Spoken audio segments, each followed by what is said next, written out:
Komið bless og sæl og verið velkomin með okkur hingað í Hvíta Máva. Næsta gest okkar sæki ég bara í hóp mávanna, þar að segja hann siglir innan Máva, hefur gert það nánast allt sitt líf. Hann heitir Magnús Guðjónsson og hann framkvæmdastjóri á Akureyri og framkvæmdastjóri hvalaskoðunarfyrirtækis Ambassador.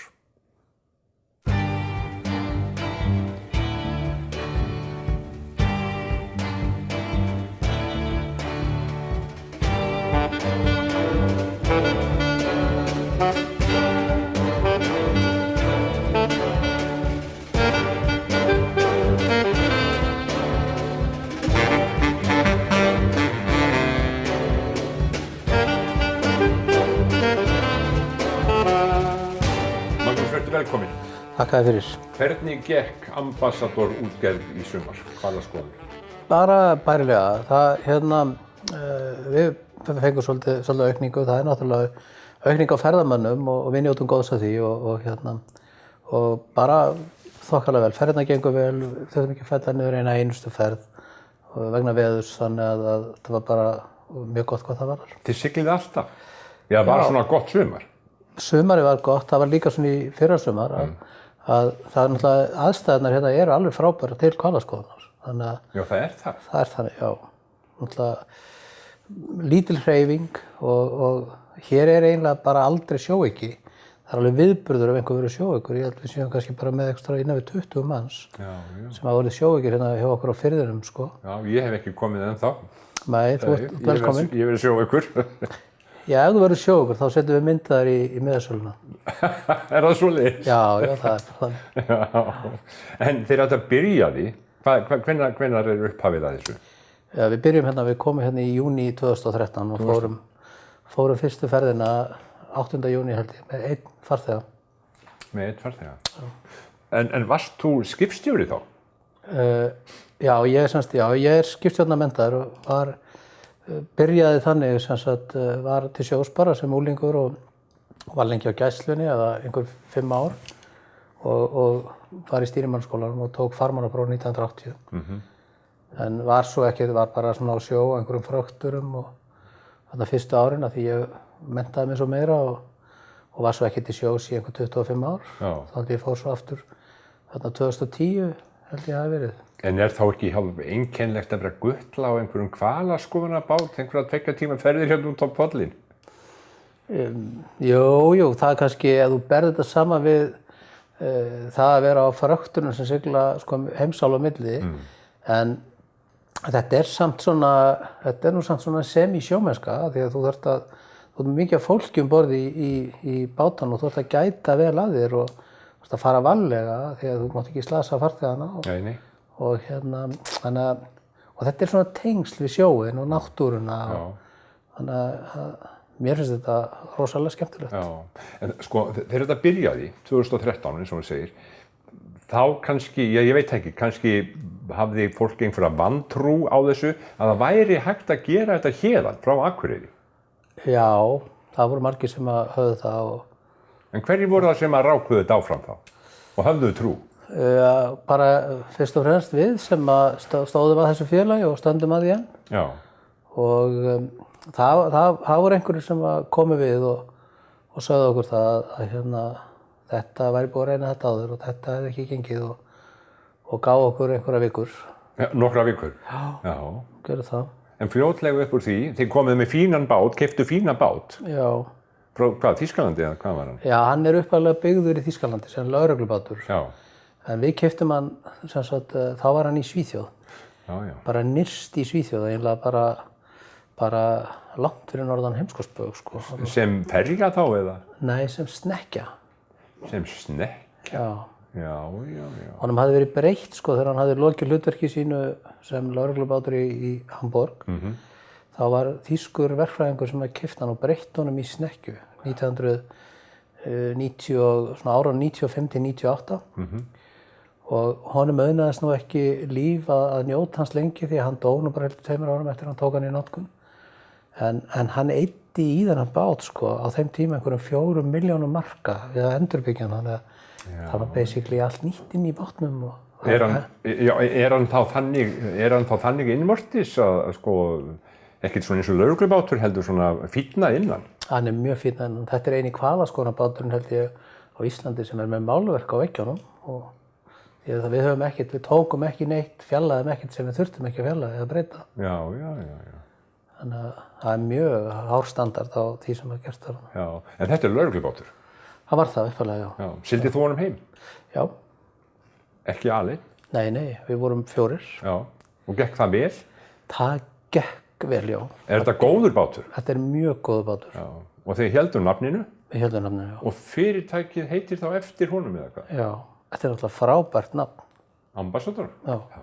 Bara alþjóðlegt nafn og það vita allir hvað ambassador er og þú getur notað þetta í svo, þú getur tengt þetta við svo margt. En þið byrjið með einn farþega? Byrjum með einn farþega. Var hann erlendur eða innlendur? Já, Amerikani og hann hefur nú verið vinur okkur á Facebook alveg síðan og hann sem sagt starfar hjá Google og þetta byrjar allt þannig, þetta byrjar allt á einu skrefi. Já. Og það var frábær ferð sko. Við ætlum að vera í 9 áhöfninni með hann eina farþega. Já. En hvað er stór áhöfn? Það er venjulega 4 manna áhöfn. Já. En við fórum held ég allir starfsmennir í þessa ferð. Já, þessa fyrstu ferð, auðvitað. Einhver sagði mér sem að tengdist þessu að þið ætluðu að gefa þessu séns í kannski 3 ár, jafnvel 4 ár, en svo kom annar. Já. Hvert náðu í hann? Náðum í hann til Noregs bara fyrir rétt hæpu ári síðan. Náðum í hann líka langt norður fyrir Heimskautsbaug. Hvað er alveg? Hann var norður í Svolvær í Lófótinn og þar hófum við ferðina í desember í fyrra. Fórum að stað þaðan 8. desember í fyrra og ótrúlega skemmtileg ferð og krefjandi. Já. Og fórum yfir til Bótu fyrst og tókum olíu og svo sigldum við niður Skerjagarðinn og þetta er svo mikil ferð. Við erum að fara á 25 mílna ferð, cirka 50 km hraði og þú ert innan Skerja og við höfum náttúrulega aldrei komið þarna áður og aldrei siglt þetta áður og það var oft mikið að gera í brúnni þegar við vorum að fara þarna. Allir útkviki, 4 og en það var rosa skemmtilegt. Já, og er þetta góður bátur líka? Já, alveg frábær bátur. Hvað taka þér marga farþega? Ambassador tekur 100 farþega eins og hann er útbúinn. En Arctic Circle er að taka 150 eins og við höfum útbúið þann. Já. Hvað farið þið marga ferðir á dag? Það er nú misjafnt að fer svona eftir tímanum en við erum að fara þetta frá því að fara eina ferð á dag sem sagt í endana á öxlunum í byrjun og lok og upp í það að fara upp í einhverjar 5-6 hvalaskoðunarferðir á þessum bátum. Svona 3 stundum 4 á öðrum þeirra. Og svo erum við náttúrulega með líka litla bátinn okkar, Diplomat. Býtum við, hvaða bátur er það? Það er svona slöngubátur sem við keyptum í sumar líka. Hann tekur 12 farþega. Það er svona hraðbátur, við köllum það svona whale watching extreme. Það er svona allt extreme, veðrið er extreme og hraðin er extreme og nálægðin við dýrin er svona... Getur hún orðið meiri? Já, hún verður meiri. Þið eru sneggri að og svona? Já, og þú ert náttúrulega situr bara niður á haffletinum, sko. Já, en sko, nú þarf að þekka þessi dýr. Já. Það þarf að kynna fólki hvað þetta er og þess áttar. Já. Við kannski kynnumst þeim ekki persónlega en við samt förum að þekkja þá og við sjáum náttúrulega sömu hvalina aftur og aftur. Sem þið þekkið þá. Sem við þekkjum, já. Og við höfum verið með mjög áhugasama leiðsögumenn hjá okkur, svona sjávarlíffræðinga og það er verið að mynda þá og við eigum svona upplýsingar og ég held að við séð í sumar sem við gátum svona átta okkur á, held ég einhverja rúmlega 8-10 hnúfubaka hérna í firðinum. 8-10 stykki? Já, mismunandi. Er langt síðan að þessar skepnur fóru að koma svona inn á fjörði? Nú þekki ég það kannski ekki vel en svona það sem að mér fróðir menn hafa sagt eins og þeir félagarnir út á Hauganesi sem hafa verið með hvalaskoðun frá 1994 ef ég man rétt, að þeir sem í upphafi þá hafa verið mjög lítið hnúfubak og það hafi verið svona viðburður að sáu hnúfubak inn á firðinum en miklu meira hrefnum, en nú þetta eiginlega orðið alveg umsnúið. Nú fjörðurinn bara meira meina fullur af hnúfubökum en þú sérð kannski ekkert oft hrefnu. En svo ertu kannski ekkert endilega að leita hrefnum ef þú ert með nú á hnúfubak því að það er alltaf miklu skemmtilegri. Já, hvað er þetta stór skepna? Það eru svona, geta verið svona upp undir 17 metrar stærstu og svona 40 tonn á þyngd eða svoleiðis. 40 tonn? Hvað er það stærsta sem þið hafið séð? Sko, hafið þið séð aðra tegundir? Já, við sáum steypirið í sumar, kom alveg inn undir Sólbaseri og það gerist nú ekki ofta þær komi inn í fjörðinn, ekki þannig að allan ekki á þessum tíma þegar við erum í hvalaskoðunni. En er það ekki alltaf þá eitthvað æti eða þess að? Jú. Þið þurftu nú alltaf að fara frá Bryggju tíma hérna í sumar, sá ég. Nei, það var mjög gott. Sko. Það var hvalur bara hérna á pollinum? Já. Hvaða þjóðir sækja þetta best og mest? Þetta er bara fólk allstaðar að, þú veist, og það er, ég hef svo sem ekkert verið að greina það, náttúrulega þjóðverjar kemur mikið af fólki frá Mið-Evrópu, Þýskalandi, Sviss, Austurríki og svo bara allstaðar að, það er mjög vaxandi líka Asíufólk og Ameríkanar, það er bara allt mögulegt. Já, það er bara allstaðar að, Austur-Evrópu og svo er bara sagt vá, þetta sjást. Já, það er mjög gefandi að vera í þessari vinnu því að þú ert að upplifa bara miklar tilfinningar og ofsalega ánægða farþega. Já. Þannig að það er mjög gefandi. En nú er að koma vetur. Já, komin í vetur reyndar. Er þið að sigla ennþá? Nei, við erum hætt núna. Og ætlið ekki að sigla í vetur? Nei, við ætlum ekki að gera það, nei.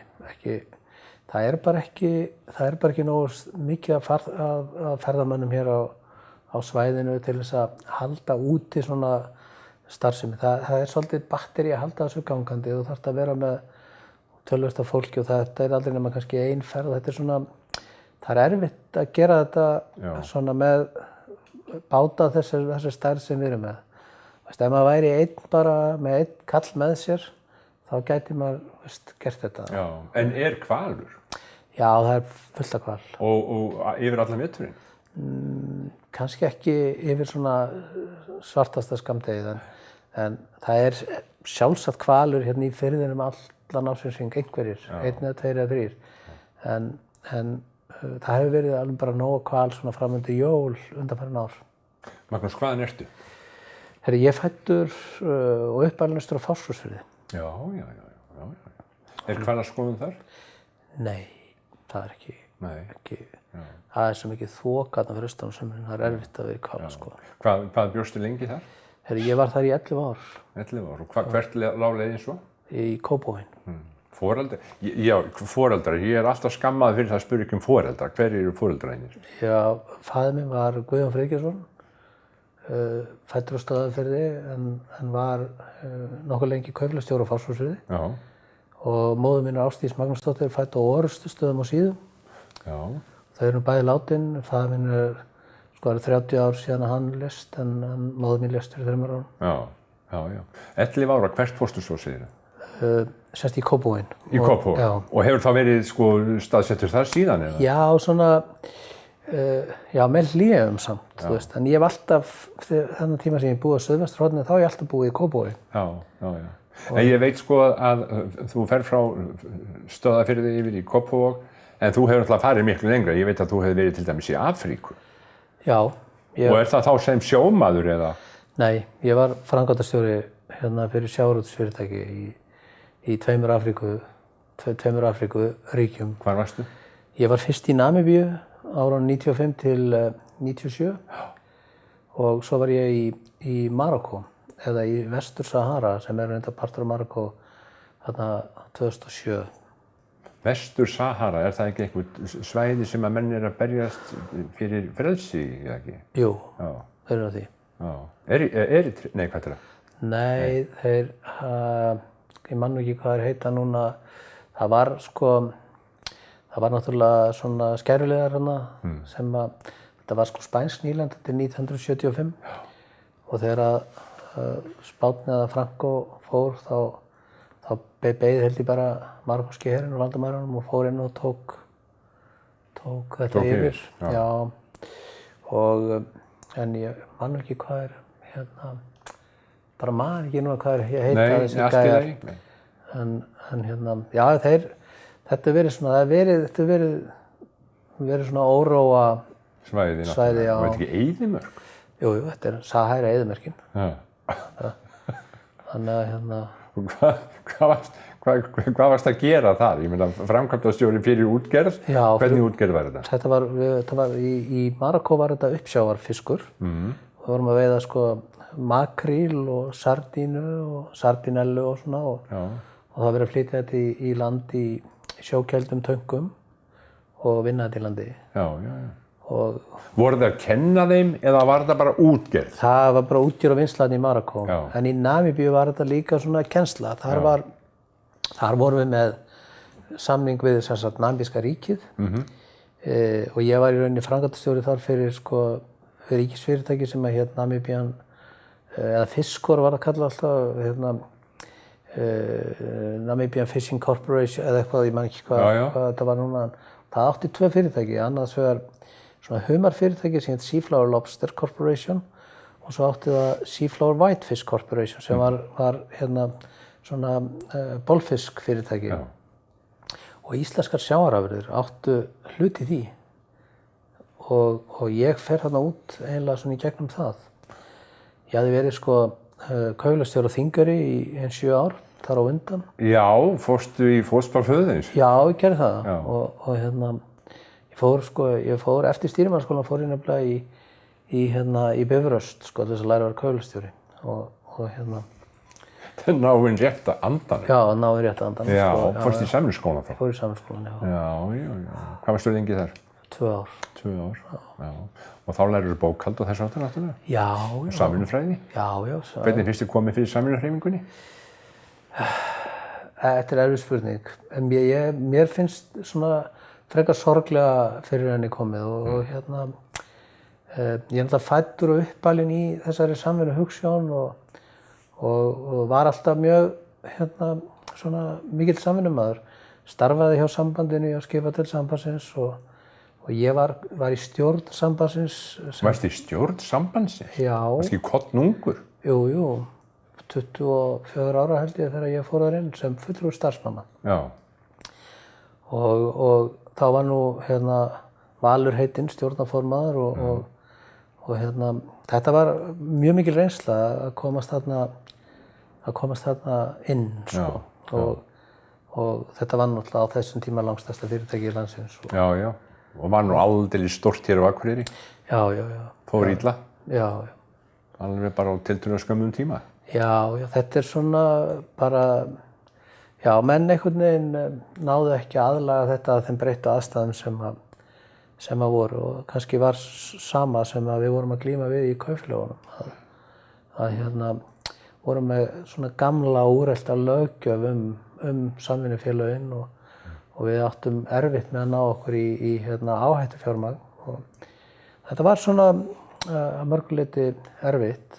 Það eru samt traust og góð kaupfélög ennþá í landinu. Já, það eru nokkuð kaupfélög í landinu. Meðal annars í mínum gamla heimabæ, þarna fyrir austan. Kaupfélag Fáskrúðsfirðinga og svo náttúrulega hérna vestan við okkur í Skagafirði og svo þetta mjög traust kaupfélag á Akureyri ennþá þó það sé í allt öðrum rekstri heldur en það er í. Já, það er ekkert gamla góða KEA eins og menn segja. Nei, það hefur breyst. Það hefur breyst, það er búið að uppfæra það. En það er samt, þú veist, ég fór nú bara á ráðstefnu samvinnufélögin á Norðurlöndunum fyrir fyrirlestur fyrir nokkrum árum síðan og merkilegt að hitta þar svona forystumenn í samvinnuhreyfingunni sem voru að tala um það, til dæmis að löggjöfin í Finnlandi þannig held ég frekar í Finnlandi frekar en Svíþjóð. Það til þess að stofna samvinnufélag þarf bara 1. Já. En á Íslandi þá þarf 50. Til þess að stofna samvinnufélag? Til að stofna samvinnufélag. Já. Og þetta auðvitað eitthvað sem þarf að breyta sko. Það fullt af tækifærum til þess að sem fólk getur sameinast og stofna samvinnufélag. Já. Værirðu til í að stofna samvinnufélag? Já, akkur ekki. Á hvaða grunni? Hvað ætlarðu að gera? Hvað ætlarðu að selja? Já, þú getur gert hvað sem þú veist. Ég meina nemendur í háskólanum á Akureyri getur stofna samvinnufélag kaffihús Já. til dæmis Já, já. og kannski lækka verðið á kaffibollanum úr 700 krónur niður í 300. Já. Þú veist, ég segi svona, ég veit ekki hvað, þú getur notað formið í svo margt og hérna, þannig að það er eflaust mörg tækifæri í því. Já. Magnús, fjölskylduhagir, hver eru þeir? Herðu, ég er giftur, Já. Huldu Ragnheiði Árnadóttur, forstjóra Viðlagatryggingar Íslands og var áður giftur Helgu Halldórsdóttur. Við vorum sem sagt gift og í búskap í 25 ár og við eigum 3 börn saman við Helga. Og og þetta er nú ríkfullorðið fólk. Eldri sonur okkar er 30 og dóttir okkar 29 ára. Og þau eru bæði komið með börn og þannig að þau eru búin að gera okkur Helgu að afa og ömmu og svo ég 18 ára strák sem að með Helgu og svo á Hulda 3 börn og 1 fósturbarn þannig að við eigum eiginlega orðið sko 7 börn saman og 4 barnabörn. Þannig að við búum við mikið barnalán og þessi hópur er eiginlega allur á aldrinum 18 til 30. Já. Fólk sem er að ganga út í lífið. Já. Og hvernig gengur því að gera það? Bara mjög vel. Þau eru bara sem betur fer þessi krakkar okkar öll að spjara sig mjög vel. Þau eru öll mjög ólík og en öll að spjara sig rosalega vel og það er ekkert þeirra sem heldur vöku fyrir okkur. Nei. Hringir í þau á daginn? Já, kannski ekki eins oft eins og ég ætti að gera. En já, ég heyri þeim. Svo kannski hefur þetta breyst, sko. Maður hringir ekki ef maður sendir, sko, skilaboð á Facebook. Línu. Eina litla línu. Já. Og það er, mér finnst það snillt, þessi eins og Facebook. Hefur þú svo einhver önnur áhugamál? Þetta er náttúrulega eins og yfir sumartíman, þá er þetta bara meir en fullt væntanlega starfi í þessu. Já, ég hef fullt áhugamálum. Já.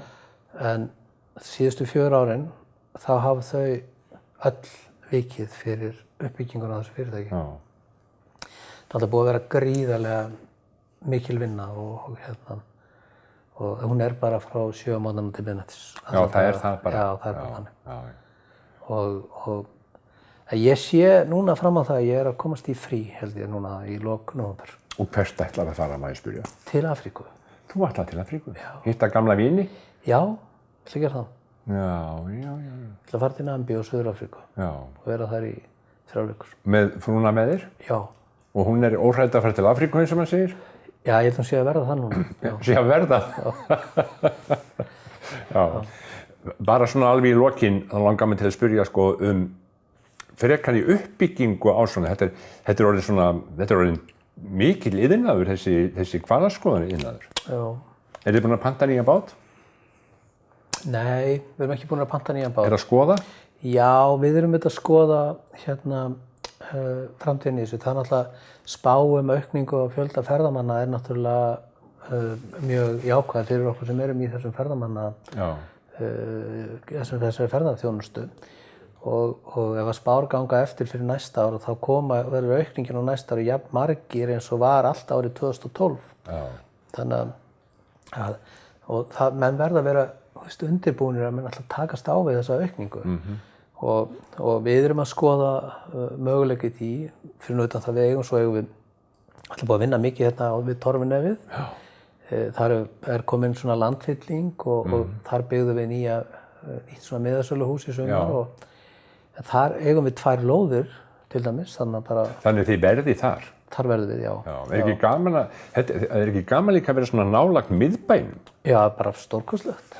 Og ekki bara það, við erum alltaf við þjóðveg nr. 1. Já. Við erum bara 3,5 metrar frá þjóðveg 1. Og það er alltaf mjög sérstakt, þannig að það er... En við erum auðvitað að svona huga að einhverju í framtíðinni. Þannig að þú ætlar ekki að fara í Kópavoginn, þú verður á Akureyri bara? Já, ég sé ekki neitt neina breytingar á því, þannig að það er gott að vera hérna. Það hefur verið tekið afar vel á móti mér hérna á Akureyri og mér líður ofsalega vel hérna. Það er gott, en svona í lokin, ég veit ekki hvernig ég líður við það að láta taka þér mynd, En ég ætla að taka þér mynd. Já, þú verður bara að gera það. Ég verð bara að gera það. Ég þarf að eiga mynd af viðmælendum. Dálítið dökk. Jæja. Það er eiginlega ekki eins og ég vildi hafa það, sko. Við höfum það svona. Magnús Guðjónsson. Kæra þakkir. Takk fyrir.